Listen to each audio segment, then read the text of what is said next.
Assalamualaikum warahmatullahi wabarakatuh. Selamat pagi, siang, sore, malam. Perkenalkan, kami dari kelompok pengembangan data analytics dan human machine interface Smart Building Labtek 6 akan izin mempresentasikan laporan akhir dari tugas besar mata kuliah Sistem Manajemen Energi, di mana anggota kami terdiri dari Zidni dengan NIM 1332108, Michael dengan NIM 1332165, Farhan dengan NIM 1332137, Danu dengan NIM 1332120, dan saya sendiri Putri dengan NIM 1332114. Next. Di mana outline yang akan dibahas pada hari ini terdiri dari 5 bagian utama. Yang pertama adalah pendahuluan, studi literatur, metodologi penelitian, perancangan HMI, dan penutup. Next. Pertama, kita akan masuk ke bagian pendahuluan, di mana bagian pendahuluan ini membahas mengenai latar belakang mengapa kami memilih judul ini sebagai tugas besar kami, yakni adanya transisi energi di Indonesia.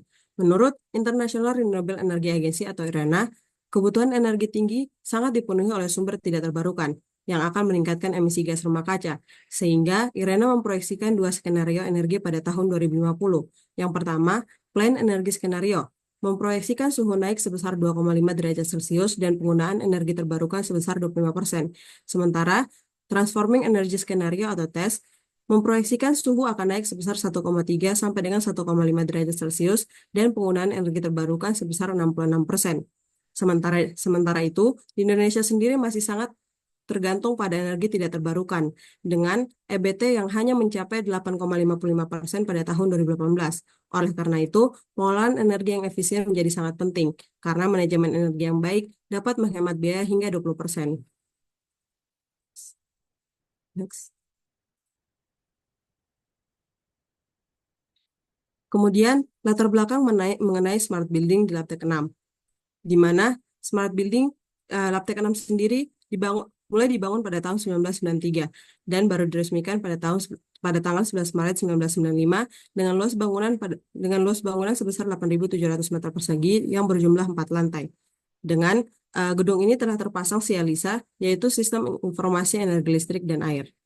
Next.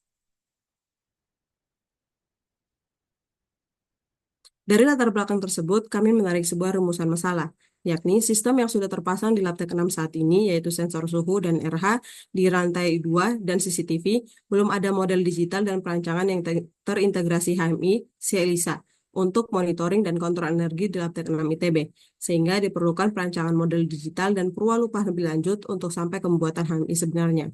Dengan tujuan ada 4. Yang pertama, mengetahui dan memahami komponen-komponen yang diperlukan dalam program bangunan cerdas. Yang kedua, membuat model aliran monitoring dan kontrol dari sistem yang sudah terpasang pada Labtek 6 ITB. Yang ketiga, mengembangkan konsep integrasi sistem monitoring dan kontrol perangkat ke dalam sistem ELISA ITB. Dan yang terakhir, merancang perwarupa HMI yang intuitif dan mudah digunakan untuk monitoring dan kontrol energi di Labtek 6. Next. Dengan ruang lingkup pada tugas besar ini terdiri dari 3 bagian. Yang pertama, kami memfokuskan pada desain HMI untuk SIALISA karena ada penambahan monitoring suhu, kelembapan, dan kontrol perangkat di Labtek 6 ITB. Yang kedua, kami mencoba mengintegrasikan sistem baru ke dalam platform ELISA ITB tanpa implementasi fisik perangkat IoT. Dan yang terakhir, penerapan konsep bangunan cerdas dan kembaran digital di lingkungan Labtek 6 ITB tanpa mencakup skala yang lebih luas di luar gedung tersebut. Next.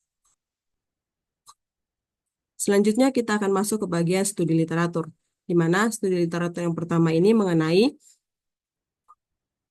smart building atau bangunan cerdas itu sendiri, yang merupakan struktur yang menggunakan teknologi informasi dan komunikasi untuk meningkatkan efisien operasional, kenyamanan, dan keamanan, di mana teknologi ini memungkinkan pengawasan dan kontrol terhadap sistem bangunan seperti pencahayaan, pemanasan, ventilasi, dan keamanan. Selain itu, smart building juga mengoptimalkan penggunaan sumber daya energi serta memanfaatkan data real-time untuk pengambilan keputusan yang lebih baik.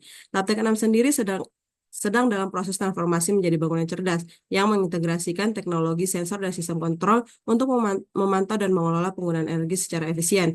Yang inisiatif ini sejalan dengan tujuan konservasi energi dan peningkatan untuk menjadikan Labtek 6 ITB sebagai contoh penerapan smart building di lingkungan akademik.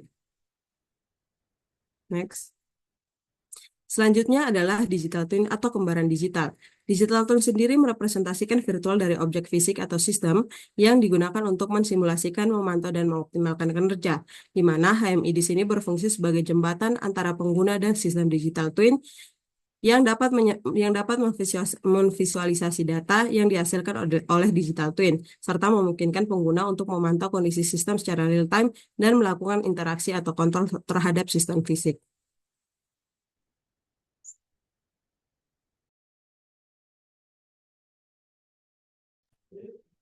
Selanjutnya adalah bagian aliran data atau data flow. Ada 4 tahap di sini. Pertama adalah data source, di mana data bersumber. Lalu ada ETL atau extract, transform, and load, di mana dilakukan pemrosesan data dari pengambilan data hingga dapat disimpan kembali. Selanjutnya adalah data warehouse, sebuah pusat penyimpanan data, serta data visualization, di mana data dapat divisualisasikan untuk didapatkan insight dari data tersebut. Data source-nya ada beberapa komponen, yaitu pertama sensor. Sensor adalah sebuah perangkat yang dapat mendeteksi dan merespon input dari lingkungan fisik. Kalau di sini itu berupa kelembapan atau suhu, lalu akan dikonversi menjadi sinyal yang dapat dibaca oleh perangkat elektronik. Sensor yang digunakan adalah tipe SHT20MD02 yang mana memiliki spesifikasi rentang area yang dapat dibaca adalah 0 hingga 80% dengan tingkat akurasi kurang lebih 3% dan juga dapat membaca suhu -4 hingga 60 derajat Celcius dengan tingkat akurasi +- 3 derajat Celcius. Sensor ini dipasang di beberapa ruangan di lantai 2, lantai ke-6 teknik fisika. Lalu ada juga CCTV. CCTV ini adalah sebuah sumber data visual yang dapat digunakan untuk pengawasan ataupun penggunaan lainnya. Data ini digunakan untuk manajemen yang mana dalam pengoperasiannya hasil gambar dipengaruhi oleh kompresinya, resolusi, frame rate maupun mode perekamannya. Selanjutnya ada data transmitter. Data transmitter ini berfungsi untuk mengirimkan sinyal dari sumber seperti sensor atau perangkat lainnya. Transmitter ini akan menerima sensor yang biasanya berupa sinyal analog, lalu mengondisikan sinyal tersebut supaya dapat diterima di perangkat lainnya dengan media transmisi seperti kabel, gelombang radio, serat optik, atau di sini menggunakan inframerah. Selanjutnya ada relay, yaitu sebuah saklar yang menerapkan cara kerja elektromagnetis. Berbeda dengan saklar biasanya yang menggunakan manual, relay ini menggunakan prinsip elektromagnetis sehingga dapat di-on-off-kan dengan sinyal listrik. Selanjutnya ada Modbus. Modbus ini adalah sebuah protokol komunikasi digital yang dirancang untuk memungkinkan perangkat elektronik seperti PLC, sensor, dan transmitternya untuk saling berkomunikasi. Modbus ini mengirimkan data dalam format request response, di mana master mengirim permintaan dan slave memberikan respon. Modbus ini akan dikirim ke HF2211, yaitu sebuah Modbus gateway yang berfungsi untuk menjembatani komunikasi Modbus yang berbeda seperti Modbus RTU ataupun DCP.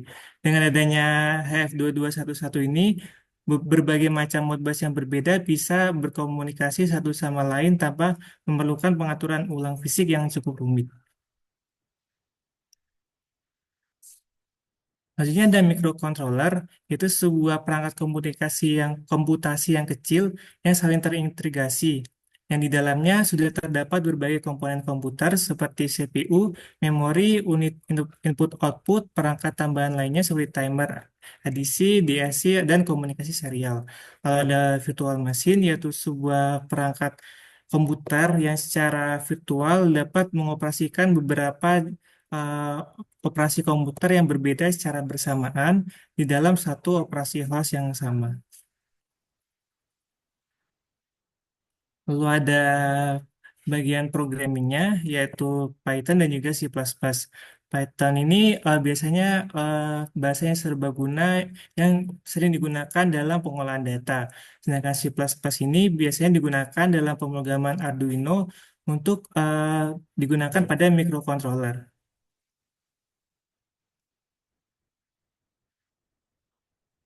Selanjutnya, pada data warehouse ada database, yaitu sebuah kumpulan data yang disimpan secara terorganisir dan terstruktur di sistem komputer, supaya nantinya bisa memudahkan dalam penyimpanan, pengambilan, pengelolaan, dan manipulasi data secara efisien. Untuk aplikasinya menggunakan MySQL, yaitu sebuah sistem manajemen database relasional atau RDBMS yang paling populer dan sekarang banyak digunakan di seluruh dunia. Dan MySQL ini adalah open source sehingga siapapun bisa menggunakannya secara gratis. Lalu untuk visualisasinya ada broker, yaitu sebuah komponen yang bertindak sebagai perantara antara komponen-komponen komunikasi yang dapat menerima pesan atau memberikan pesan dalam jaringan IoT. Dan aplikasi yang digunakan di sini adalah IO Broker, sebuah platform open source juga yang dapat diakses semua pihak secara gratis. Selanjutnya untuk visualisasi juga menggunakan Figma, yaitu sebuah alat desain berbasis cloud yang digunakan untuk membuat antarmuka pengguna atau UI, prototipe, dan desain grafis secara kolaboratif. Dengan Figma kita bisa membuat desain UI UX dengan cara membuat wireframe, mockup, hingga prototipe interaktif untuk aplikasi web ataupun mobile. Berikutnya adalah skema aliran data untuk monitoring RH dan suhu ruangan lantai 2 lab Tek 6. Ini kondisi existingnya yaitu data dari 16 sensor suhu dan kelembapan SHT-20 dikirim ke Modbus. Lalu akan di logging datanya agar data suhu dan kelembapannya bisa diambil dengan bahasa Python. Setelah itu dikirim ke basis data LabME yaitu MySQL.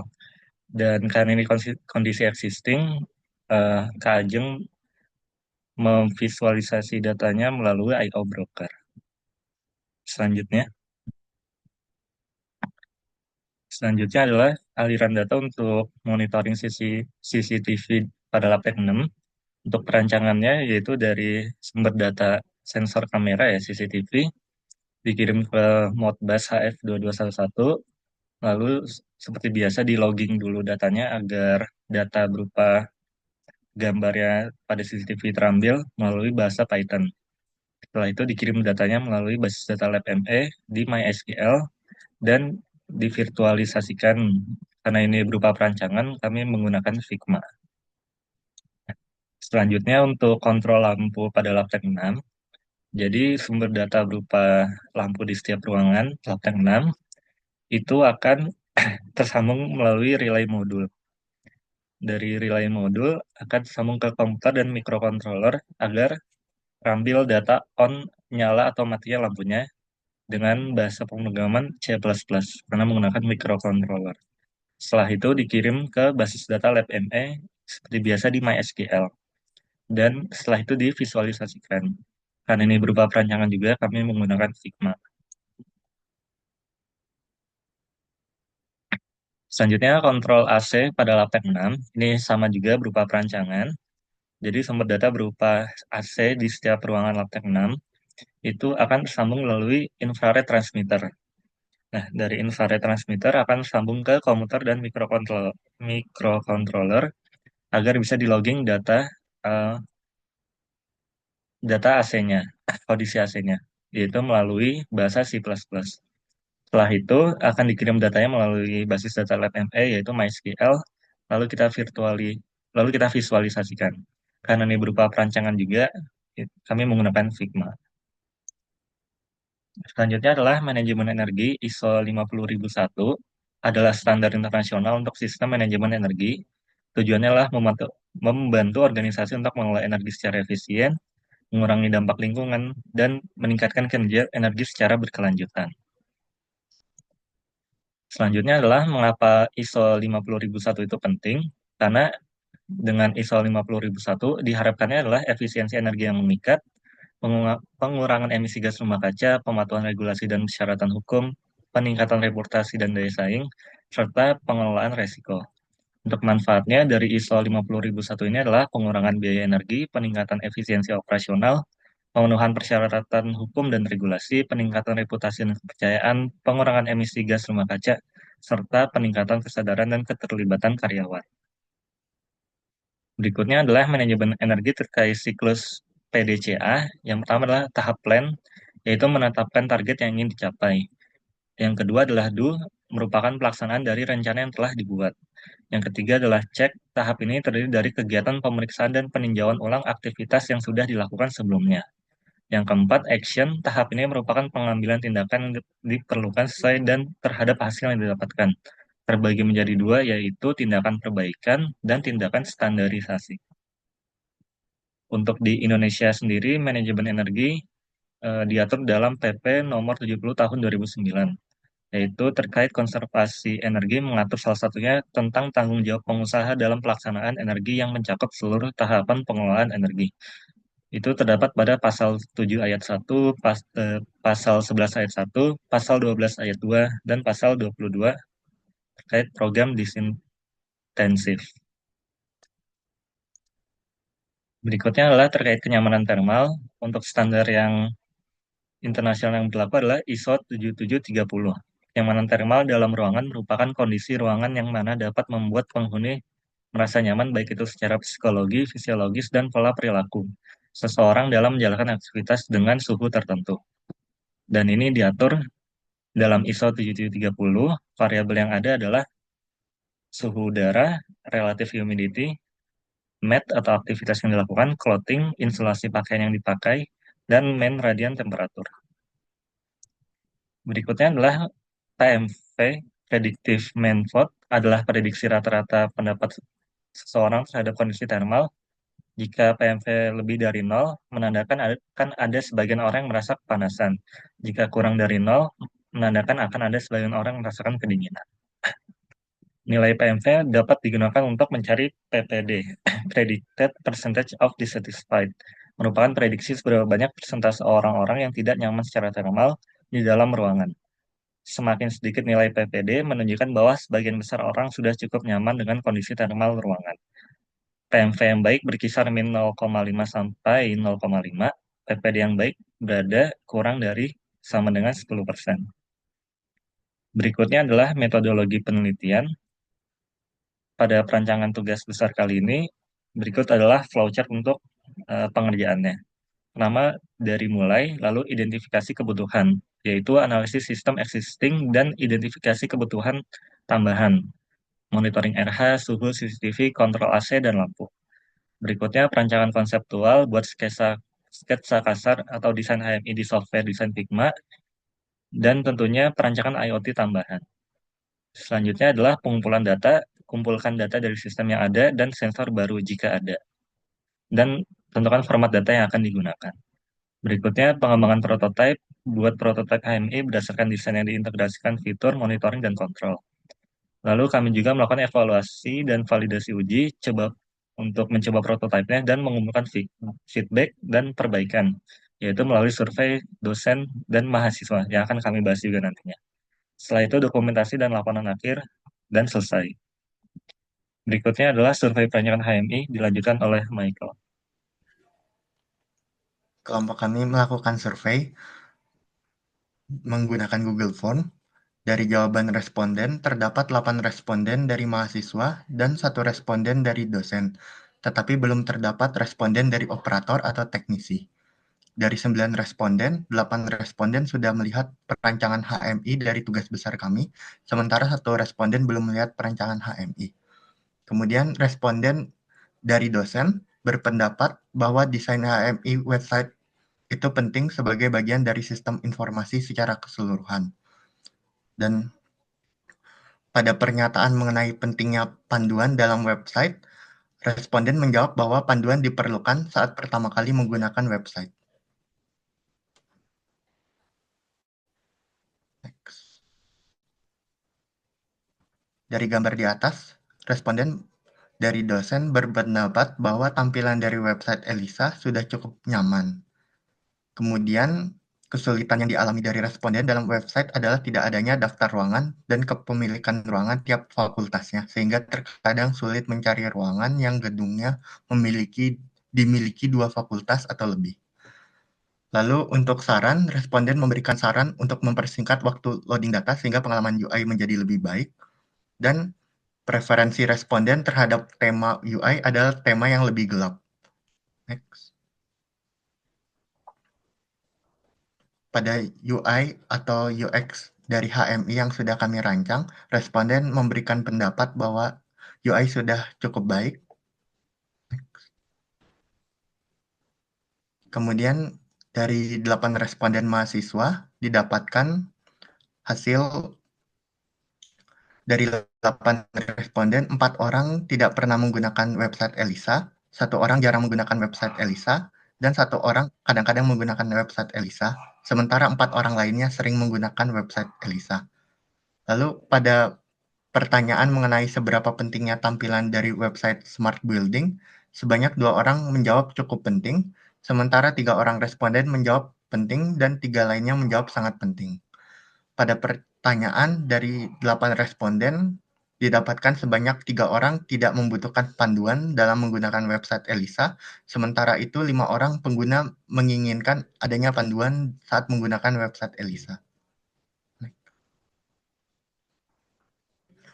Pada pertanyaan tingkat kenyamanan ketika memakai website Elisa saat ini sudah cukup baik, dengan 4 responden merasa cukup nyaman, 3 responden menjawab nyaman, dan 1 responden menjawab sangat nyaman. Kemudian pada pertanyaan mengenai kendala atau kesulitan yang dialami saat menggunakan website, dari 8 responden, 2 orang menjawab masalah mengenai koneksi dan cara mengakses website yang memerlukan VPN ITB atau terhubung ke jaringan ITB terlebih dahulu. Lalu kemudian pada kolom untuk menampung saran dari responden mengenai perencanaan UI dan desain dari website, dari 8 responden terdapat 2 buah saran, yaitu diadakannya dark mode dan juga opsi untuk memilih tanggal historis sehingga dapat mengakses data dari hari-hari yang lalu. Dari 8 responden dan 4 orang memiliki preferensi tema seperti website Elisa saat ini, sementara 2 orang memiliki preferensi ke tema yang lebih gelap, dan 2 orang lain memiliki preferensi khusus terhadap tema, tidak memiliki preferensi khusus terhadap tema website.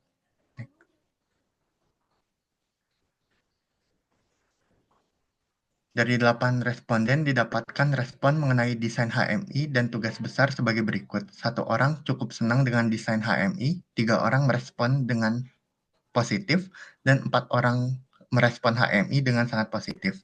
Secara keseluruhan, respon dari user sudah cukup positif terhadap desain HMI yang dirancang.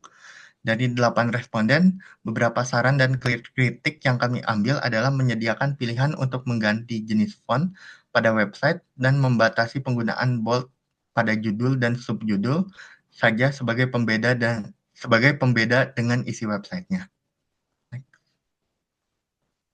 Kemudian kami juga merancang desain HMI yang kami rancang adalah sebagai berikut. Pertama, tipe pengguna kami bagi menjadi 3, yaitu yang pertama pengguna umum. Pengguna umum hanya dapat melihat informasi yang disediakan seperti kelembapan dan temperatur ruangan. Lalu ada operator. Operator memiliki akses lebih lengkap terhadap informasi website. Selain itu, operator dapat berinteraksi dengan komponen aktuator pada website seperti menyalakan lampu atau mematikan AC. Lalu ada admin. Admin memiliki akses yang sama dengan operator, tetapi ditambahkan akses untuk mengatur pengaturan website dan menambah atau menghapus operator yang ada di website. Oke, untuk selanjutnya di sini saya akan menjelaskan mengenai tampilan UI UX dari ETC ataupun yang kami namakan ETC ataupun Elisa with Thermal Comfort. Karena di sini kami ditugaskan untuk membuat website yang bisa mendeteksi ataupun mengambil data visualisasi dari data temperatur dan juga kelembaban ruangan. Nah, jadi yang pertama ini ada halaman login. Jadi pada halaman ini pengguna yang ingin mengakses ETC ataupun ETC bisa langsung memasukkan username dan passwordnya. Nah, tapi karena sudah terhubung ke database dari email ITB, sehingga dapat langsung menggunakan akun ITB saja. Namun, apabila user ingin login as guest atau anonymous, bisa saja klik pada tombol kanan atas, yaitu login as guest dengan keterbatasan fitur guest. Ada juga fitur forgot password di samping tombol login, yang apabila user itu lupa tentang password email ITB-nya, yang nantinya itu akan sama mekanismenya dengan reset password email ITB pada website ITB umum. Nah, lalu yang kedua di sini bisa dilihat adalah halaman utama dari ETC. Jadi pada halaman ini dapat terlihat pengaturan kontrol ataupun kontrol setting di atas untuk mengatur nyala matinya lampu dan AC, dan juga dapat mengatur temperatur AC. Selain itu, terdapat juga grafik dan data real-time, temperatur, dan kelembaban dari ruangan yang dipilih, serta status koneksi dari masing-masing aktuator pada kanan atas, pada bagian pojok kanan atas. Nah, status ini jadi dapat memastikan admin atau operator bahwa semua komponennya itu terkoneksi. Dan juga ada rangkuman ataupun summary dari data-data yang diambil pada hari itu, yaitu seperti highest temperatur, temperatur tertinggi, temperatur terendah, rata-rata temperatur, dan juga yang lainnya. Nah, data-data lalu juga selain itu ada juga data sekarang ataupun current data. Nah, current itu seperti ada temperatur, kelembaban, BMV, PDD, dan juga ada rekomendasi temperatur yang dimana apabila temperatur yang di-set sekarang tidak sesuai dengan rekomendasi temperatur, itu dapat langsung di-set saja dengan klik set AC to match recommendation. Nah, selain itu, kami juga memasukkan help and support karena berdasarkan hasil survei tadi yang sudah dijelaskan oleh Michael, ada 62,5% responden memerlukan panduan pada website Elisa atau bahkan ya bisa dibilang cukup dominan gitu yang memerlukan panduan pada saat pertama kali menggunakan Elisa atau bahkan 100%. Sehingga akan ada panduan ataupun kontak untuk dihubungi pada help dan support ini. Nah, tombol ini bisa dilihat pada pojok kiri bawah yang berwarna hijau. Jadi apabila user kebingungan bisa langsung klik di sana sehingga akan ada guide ataupun panduan dan bisa menghubungi customer service ataupun admin begitu. Oke. Nah, lalu di pojok kanan atas juga dia dapat terdeteksi dari status penggunanya, seperti misalkan admin pada gambar ini. Lalu next di sini juga untuk mengganti ruangan bisa langsung saja geser kursor ke bagian nama ruangan sehingga dapat dilihat ada beberapa ruangan dari lantai 2 sehingga yang dapat dipilih begitu. Nah, lalu untuk fitur yang kedua itu adalah LabTech 6 Map, yaitu adalah user bisa melihat heat map atau distribusi PPD pada ruangan yang ada di lantai 2. Untuk mengganti menjadi heat map temperatur, bisa langsung saja klik pada kanan atas dari mapnya yang bertuliskan temperatur. Nah, pada temperatur ini sama mirip-mirip seperti PPD, dapat terlihat distribusi temperatur dengan range-nya yang dapat dilihat pada bagian bawah map. Nah, lalu fitur selanjutnya adalah keterbatasan akses untuk guest. Ya, jadi pada saat memasuki setting, itu nanti sistem akan mendeteksi tipe pengguna dari guest-nya itu sendiri, dari usernya. Jadi apabila dia login as guest, dia tidak bisa mengakses setting. Sementara itu, admin dan operator dia bisa. Nah, apabila dia login sebagai admin operator, akan terlihat tampilan seperti ini, di mana mereka bisa menambahkan atau mengubah role serta mengakses setting dan operator akses untuk menentukan operator dapat mengakses apa saja yang dapat dilihat pada kanan atas begitu operator akses. Nah, lalu untuk operator dia bisa mengakses guest access yang dimana dia akan memberikan akses kepada guest seperti misalkan kontrol remote, CCTV dan juga yang lainnya. Nah, juga ada juga pemilihan bahasa untuk permudah akses pada kanan bawah serta juga list peran-peran dari role list dari akun-akun yang terdaftar dan juga ada aktivitas-aktivitas daftar aktivitas-aktivitas yang terjadi pada website ETC ini. Nah, lalu di sini ada CCTV yang menampilkan rangkuman semua ruangan. Ada juga fitur untuk mencari ruangan, yaitu search for a room. Ya, dan juga ada choose a day, yang dimana bisa melihat rekaman maksimal hingga 7 hari ke belakang. Untuk apa yang membatasi batasan dari penggunaan memorinya, gitu. Sehingga apabila terjadi sesuatu dapat dilihat ulang pada hari tersebut. Apabila di zoom in, yaitu yang diklik bagian hijau pada bagian kanan bawah setiap ruangannya, akan zoom in pada ruangan tersebut dan akan terlihat tampilan sebagai berikut.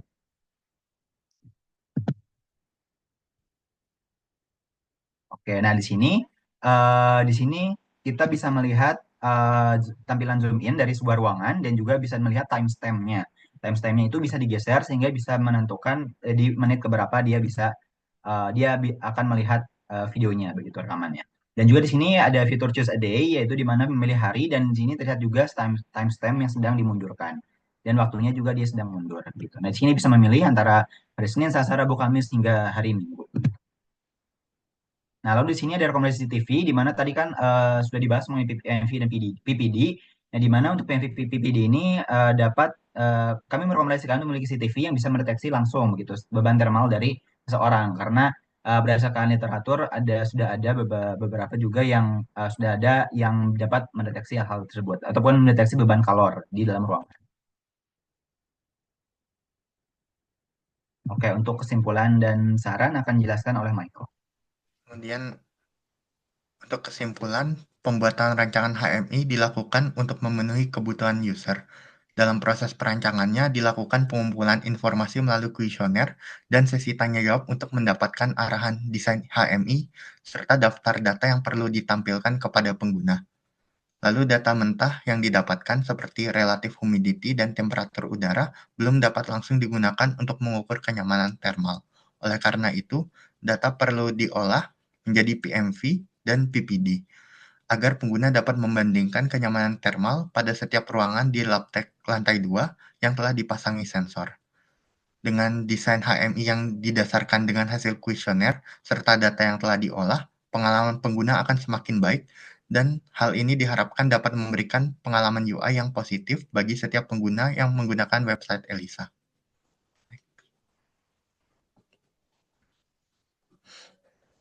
Kemudian untuk saran dalam meningkatkan ETC, yaitu peningkatan akurasi PMV dan PPD, yaitu ditambahkannya alat ukur untuk mengukur variabel yang belum dapat diukur, yaitu clothing atau metabolisme activity. Dengan menggunakan image processing dengan kamera CCTV untuk melakukan pengukuran secara real time. Lalu pisahkan input clothing dan metabolisme per ruangannya. Kemudian untuk mengukur mean radian temperaturnya dapat menggunakan thermometer globe dan dibuatkan database MRT berdasarkan data tiap sudut dan waktunya. Lalu yang ketiga, pengembangan HMI yang dapat dilakukan lagi yaitu tambahkan fitur seperti dark mode dan kostumasi desain HMI dan memberikan opsi koneksi sistem yang lebih beragam. Lalu untuk peninjauan ulang kontrol settingnya, dapat diizinkan kontrol lampu secara individu dan tambahkan fitur digital twin untuk mengontrol lampu melalui model digital ruangan.